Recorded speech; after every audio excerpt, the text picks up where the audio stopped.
Hi guys, मेरा नाम जगदीश है। आप देख रहे हैं दी कोडिंग बॉक्स। इस क्लास में हम एआई ट्रेनिंग के मॉड्यूल 2 को डिस्कस करेंगे।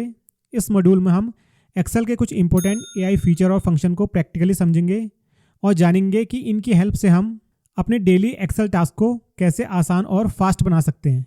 आज की क्लास में हम ऐसे एआई फंक्शन पर फोकस करेंगे जिनकी हेल्प से हम आसानी से डेटा को एनालाइज कर सकते हैं, क्लीन कर सकते हैं, एक्सट्रैक्ट कर सकते हैं और यूजफुल इन्फॉर्मेशन को आसानी से निकाल सकते हैं। आज की क्लास स्टार्ट होने से पहले आप एक बार अपनी नॉलेज को चेक कर लेना और क्लास एंड होने पर आप देखना कि आपने आज क्या नया सीखा और आपकी नॉलेज में क्या इंप्रूवमेंट हुआ। तो बिना किसी डिले के क्लास को स्टार्ट करते हैं।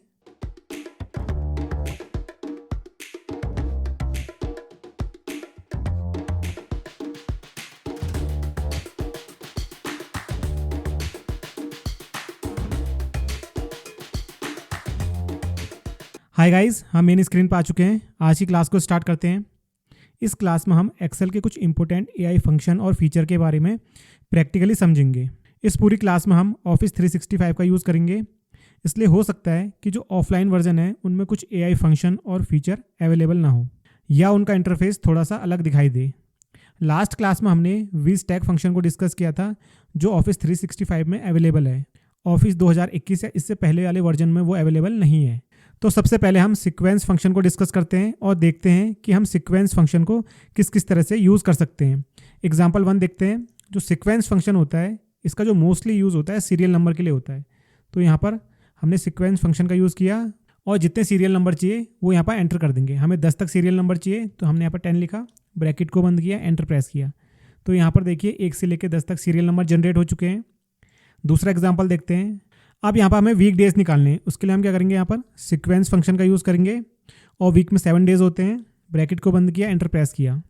उसके बाद यहाँ पर F2 प्रेस किया और सीक्वेंस फंक्शन से पहले टेक्स्ट फंक्शन का यूज़ करेंगे। लास्ट में जाएंगे, कॉमा, डबल कोट को ओपन करेंगे और यहाँ पर डे का फॉर्मेट दे देंगे, डी, डबल कोट को बंद करेंगे, ब्रैकेट को बंद करके एंटर प्रेस करेंगे। तो यहाँ पर देखिए वीक डेज आ चुके हैं। इसी तरह हम मंथ की नेम भी निकाल सकते हैं। यहाँ पर सीक्वेंस फंक्शन का यूज़ किया और यहाँ पर 12 दे दिया, ब्रैकेट को बंद किया, एंटर प्रेस किया, F2 प्रेस किया। अब यहाँ पर टेक्स्ट फंक्शन का यूज़ किया और लास्ट में गए, कॉमा और डबल कोट के अंदर हमने मंथ का फॉर्मेट दे दिया। डबल कोट को बंद किया, ब्रैकेट को बंद किया, एंटर प्रेस किया। तो यहाँ पर देखिए जनवरी मंथ ही रिपीट हो रहा है। तो उसके लिए हम क्या करेंगे, F2 प्रेस करेंगे और यहाँ पर इंटू 30 कर देंगे। तो यहाँ पर देखिए मंथ्स के नेम भी आ चुके हैं।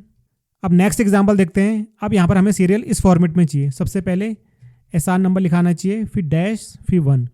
इस फॉर्मेट में हमें सीरियल नंबर चाहिए। तो उसको हम कैसे करेंगे, इक्वस टू डबल कोट के अंदर हमने लिखा SR number dash, double quote को बंद किया। इसके बाद M% का यूज़ किया और यहाँ पर सीक्वेंस फंक्शन का यूज़ किया और जहाँ तक आपको डेटा चाहिए वो इसके अंदर एंटर कर देंगे। हमें 10 तक डेटा चाहिए तो हमने यहाँ पर 10 लिखा, ब्रैकेट को बंद किया और एंटर प्रेस किया। तो यहाँ पर देखिए जो सीरियल नंबर है इस फॉर्मेट में आ चुके हैं। अब यहाँ पर देखिए हमारे पास लार्ज अमाउंट ऑफ डेटा है। यहाँ पर टोटल रिकॉर्ड कितने हैं, 800 हैं। अब इस पर हमें सीरियल नंबर जनरेट करना है। तो यहाँ पर हमने सीक्वेंस फंक्शन का यूज़ किया और इसमें 800 दे दिया, ब्रैकेट को बंद किया, एंटर प्रेस किया। तो यहाँ पर देखिए जितने रिकॉर्ड थे उनके लिए यहाँ पर सीरियल नंबर जनरेट हो चुका है। बट जो ये सीरियल नंबर जनरेट हुआ है ये स्टैटिक है, ये डायनेमिक नहीं है। जैसे यहाँ पर देखिए मैंने यहाँ पर कुछ रिकॉर्ड डिलीट किए तो यहाँ पर देखिए जो सीरियल नंबर है वो डिलीट नहीं हो रहे, वो एज इट इज़ रह रहे हैं। तो इसे डायनेमिक किस तरह से बनाया जाएगा, आइए इसको डिस्कस करते हैं। यहाँ पर हमने सीक्वेंस फंक्शन का यूज़ किया, यहाँ पर हमने काउंटे फंक्शन का यूज़ किया। उसके बाद जो R5 वाली रेंज है उसको सिलेक्ट कर लिया पूरा, ब्रैकेट को बंद किया, एंटर प्रेस किया। तो यहाँ पर देखिए सीरियल नंबर जनरेट हो चुके हैं। बट जो ये सीरियल नंबर जनरेट हुए हैं ये डायनेमिक है। अब जैसे यहाँ पर देखिए मैंने इन रिकॉर्ड को सिलेक्ट किया और जैसे मैं इनको डिलीट मारूंगा तो यहाँ से सीरियल नंबर भी ऑटोमेटिकली डिलीट हो जाएगा। तो ये देखिए यहाँ पर सीरियल नंबर भी डिलीट हो चुका है। तो इस तरह से आप सीक्वेंस फंक्शन को डायनेमिकली भी यूज़ कर सकते हैं। अब नेक्स्ट एग्जांपल देखते हैं। यहाँ पर देखिए हमारे पास डेटा दिखा है जहाँ पर सेल्स पर्सन के नेम है, प्रोडक्ट है, सिटी है, शिप मोड है, यूनिट सोल्ड है, यूनिट प्राइस है और टोटल सेल है। अब हमें इस डेटा से रिपोर्ट जनरेट करनी है। बट यहाँ पर हम बिना फंक्शन और फॉर्मूले का यूज़ किए कुछ ही सेकंड में रिपोर्ट को जनरेट करना सीखेंगे। सर्च पे गए हम और यहाँ पर हमने लिखा है एनालाइज डेटा, इस पर क्लिक किया। तो यहाँ पर देखिए बाय डिफ़ॉल्ट यहाँ पर यूनिट प्राइस शो हो रहा है सिटी और प्रोडक्ट के हिसाब से, ठीक है। यहाँ पर देखिए पाइवट टेबल पहले से बन के आ चुकी है। यहाँ पर unit price by city and product आ रहा है, ठीक है। यहाँ से आप चार्ट को भी इंसर्ट कर सकते हैं। यहाँ पर देखिए कुछ सजेशन दे रखे हैं, इनको भी आप यूज़ कर सकते हैं, या आप अपनी कोई क्वेरी दे सकते हैं। जैसे हमने यहाँ पर दिया which product have total sales above 50,000। तो यहाँ पर देखिए रिपोर्ट बन के आ चुकी है। यहाँ से आप पाइवट चार्ट को इंसर्ट कर सकते हैं। इस तरह से आप अपने और भी क्वेश्चंस दे सकते हैं। जैसे हमने यहाँ पर लिखा show the top 5 products by total sales, enter press किया तो देखिए इस तरह से रिपोर्ट बन के आ चुकी है। यहाँ पर इंसर्ट पाइवट टेबल पर क्लिक करेंगे तो यहाँ से देखिए पाइवट टेबल भी क्रिएट होकर आ चुकी है। इसी तरह से आप यहाँ से चार्ट को भी इंसर्ट कर सकते हैं, या आपको जिस तरह की भी रिपोर्ट जनरेट करनी है वो यहाँ से आप कर सकते हैं। इसके बाद नेक्स्ट एग्जांपल देखते हैं। यहाँ पर देखिए हमारे पास डेटा दे रखा है, यहाँ पर फील्ड के नेम है और उसके नीचे रिकॉर्ड्स हैं। तो ये जो डेटा है ये अनस्ट्रक्चर्ड फॉर्मेट में है, इससे हम कोई भी रिपोर्ट जनरेट नहीं कर सकते। तो इस तरह के डेटा को हम स्ट्रक्चर फॉर्मेट में कैसे लाएंगे, तो यहाँ पर इक्वल्स टू रैप रोज का यूज़ करेंगे और सबसे पहले इस पूरे डेटा को सिलेक्ट कर लेंगे।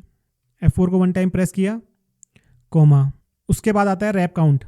रैप काउंट में हम उतने नंबर देंगे जितने हमारे फील्ड हैं। यहाँ पर देखिए एम्प्लॉय आईडी, ई नेम, डिपार्टमेंट और सैलरी, 4 फील्ड है तो हमने यहाँ पर 4 दिया, ब्रैकेट को बंद कर दिया, एंटर प्रेस किया।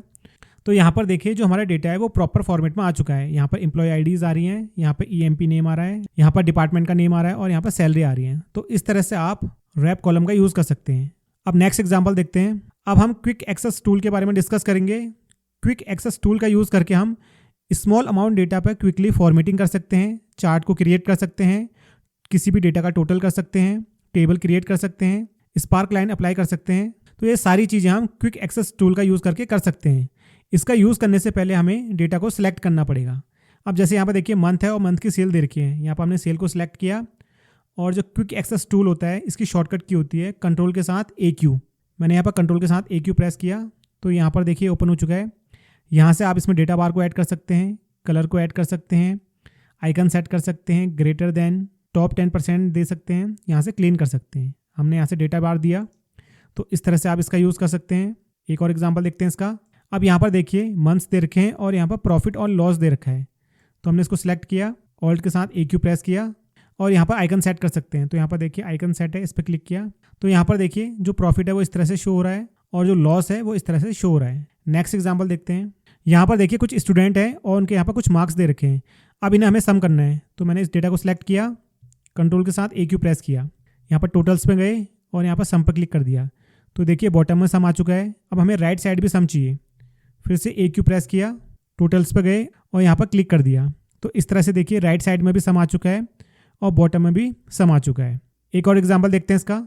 यहाँ पर देखिए month wise profit and loss है। अब हमें चार्ट क्रिएट करना है तो हमने इस पूरे डेटा को सिलेक्ट किया, AQ प्रेस किया और चार्ट पे चले गए। यहाँ पर देखिए बहुत सारे चार्ट दे रखे हैं, क्लस्टर चार्ट है, लाइन चार्ट है, पाई चार्ट है, इनका आप यूज़ कर सकते हैं।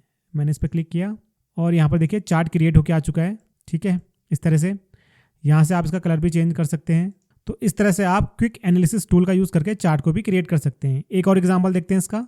यहाँ पर देखिए सेल्स पर्सन के नेम दे रखे हैं और उनकी सेल्स दे रखी है। अब हमें इसमें स्पार्क लाइन को ऐड करना है तो उसके लिए हम क्या करेंगे, इसको सिलेक्ट करेंगे, ऑल्ट के साथ AQ प्रेस करेंगे और यहाँ पर स्पार्क लाइन्स हैं, इस पर क्लिक करके और यहाँ पर लाइन्स पे क्लिक कर देंगे। इस तरह से देखिए यहाँ पर लाइन्स आ चुकी है। यहाँ से आप इनका कलर भी चेंज कर सकते हैं। यहाँ पर देखिए पहले जनवरी की सेल थी, फिर फरवरी में सेल्स कम हुई है, फिर मार्च में सेल बूस्ट हुई है, उसके बाद सेल धीरे धीरे कम होती गई है। इसी तरह से सबके यहाँ पर रिकॉर्ड शो हो रहे हैं। तो इस तरह से आप क्विक एक्सेस टूल का भी यूज़ कर सकते हैं। अब नेक्स्ट एग्जांपल देखते हैं, डेटा टाइप्स। यहाँ पर देखिए कुछ कंट्रीज़ के नेम दे रखे हैं हमने। अब हमें इन कंट्रीज़ का यहाँ पर एरिया निकालना है, इनकी कैपिटल निकालनी है, ऑफिशियल लैंग्वेज क्या है, पॉपुलेशन कितनी है, ये सारी चीज़ें हमें निकालनी है। अगर ये काम हमें मैनुअली करना है तो हमारा काफ़ी टाइम कंज्यूम होगा। वहीं पर अगर हम एक्सेल में डेटा टाइप्स का यूज़ करें तो ये काम कुछ ही सेकंड्स में पूरा हो जाएगा। जैसे यहाँ पर देखिए सबसे पहले हमने कंट्रीज़ को सिलेक्ट किया, उसके बाद डेटा पे गए। डेटा में जाने के बाद यहाँ पर देखिए डेटा टाइप्स है। डेटा टाइप्स में यहाँ पर 3 ऑप्शंस आ रहे हैं। मैं जिस वर्जन पर काम कर रहा हूँ ये ऑफिस 365 है। हो सकता है कि आपके वर्जन में यहाँ पर शो ना हो रहा हो। यहाँ पर हम जियोग्राफी पे क्लिक करेंगे। यहाँ पर क्लिक किया, हमें सबसे पहले एरिया चाहिए तो मैंने यहाँ पर एरिया पर क्लिक किया तो यहाँ पर देखिए कंट्रीज़ का एरिया शो होने लग गया। उसके बाद हमें कैपिटल चाहिए तो यहाँ पर क्लिक किया हमने और यहाँ से हमने कैपिटल को सिलेक्ट कर लिया तो यहाँ पर देखिए कैपिटल शो होने लग गई हर सिटी की। अब हमें यहाँ पर ऑफिशियल लैंग्वेज चाहिए, तो यहाँ पर क्लिक किया और इस तरह से नीचे को ड्रैग किया और यहाँ पर देखिए ऑफिशियल लैंग्वेज है, इस पर क्लिक कर दिया। तो देखिए ये कंट्रीज़ की ऑफिशियल लैंग्वेज शो हो रही है। उसके बाद पॉपुलेशन चाहिए, तो यहाँ पर फिर से क्लिक किया और यहाँ से हमने पॉपुलेशन में चले गए, पॉपुलेशन पर क्लिक किया तो ये देखिए इन कंट्रीज़ की पॉपुलेशन भी यहाँ पर शो हो रही है। तो इस तरह से हमने एआई फीचर का यूज़ करके इस काम को हमने कुछ ही सेकंड में कर लिया। अदरवाइज़ अगर हम इस काम को मैन्युअली करते तो हमारा काफ़ी टाइम कंज्यूम होता है। अब जो नेक्स्ट क्लास आएगी उसमें हम एक नए टॉपिक को डिस्कस करेंगे। आज की क्लास में हमने एक्सेल से रिलेटेड कुछ इंपॉर्टेंट एआई फीचर और फंक्शन को डिस्कस किया। अब जो नेक्स्ट क्लास आएगी उसमें पावर क्वेरी से रिलेटेड एआई फीचर को डिस्कस करेंगे।